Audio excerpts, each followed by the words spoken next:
as all of you know, because we had our convention here in North Carolina in 2012, I spoke for him there and defended his record because I think he's done a better job than he's gotten credit for.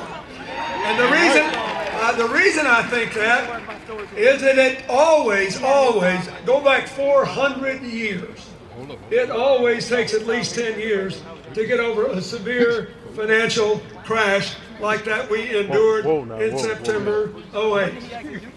And I told him once that sometimes our greatest blessings are our greatest curses. He got elected president on September 15th, 2008, way ahead of the election when the financial crash occurred.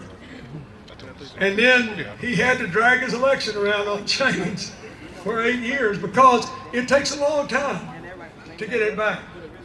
Now, we're beating the historic average in job growth, but we're lagging behind, just like every country in history has for 400 years, in getting the income growth back. Now we can do that. So when the president painted that pretty picture of America, the real problem, the space in which this election is unfolding, is that there are still a lot of Americans that looked up at that picture and they couldn't find themselves or their families in it to save their lives.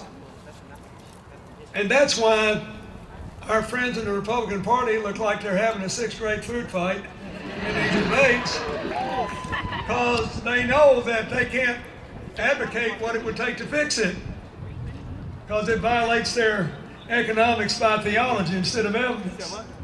And that's why in the Democratic Party there's so much anxiety because a lot of people have fallen out and fallen behind and not caught up yet. You got all these young people worried about paying their way to college. You've got a lot of other young people who are out of college who are worried they'd never pay their debt off. There's just a lot of people who are struggling to get into that picture. Hillary is running for president so that every single American can look at that picture and say, there I am, there's my family, there's my future, we're all going to be there. And what I want you to believe is that we can all rise together for the first time. For the first time since I left office, we can all rise together. Not because I left office, because of that crash. We can all rise together. But we can't do it if we go back to trickle-down economics. Every time we do it, everybody's income drops. We can't do it. We cannot afford to have a Republican president, a Republican Congress, and a Republican Supreme Court. North Carolina, more than any other state in the Union, has felt the burden of the Supreme Court's decision to destroy the operating provision of the Voting Rights Act.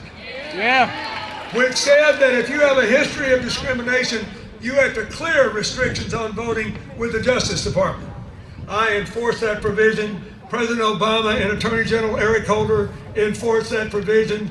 And the Supreme Court, a couple of years ago, in a truly bizarre decision, 5-4 said, well, it's only in there to guarantee the fair opportunity of everybody to get elected to office. And we've got a lot of African Americans elected to office.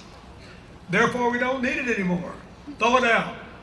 I used to teach constitutional law. If somebody given me that answer to that problem, I would have flunked them. And we all know what happened, don't we? Look at North Carolina, look at Texas, look at state after state after state saying, oh goody, we can restrict voting rights. We need a Supreme Court that will expand voting rights, not restrict them. We need a Supreme Court that will expand labor rights, not break them. We need a Supreme Court that will expand the rights of all Americans without regard to their race, their gender, their sexual orientation, their faith. This country belongs to everybody willing to work hard, play by the rules, and beat us together. And we need a Supreme Court that will reverse Citizens United and take that for sale sign off the door of American democracy. So, my case for Hillary is simple. You heard the president say what he had to say about college loans. So we'll say a little more about that in a minute. We talked about other issues.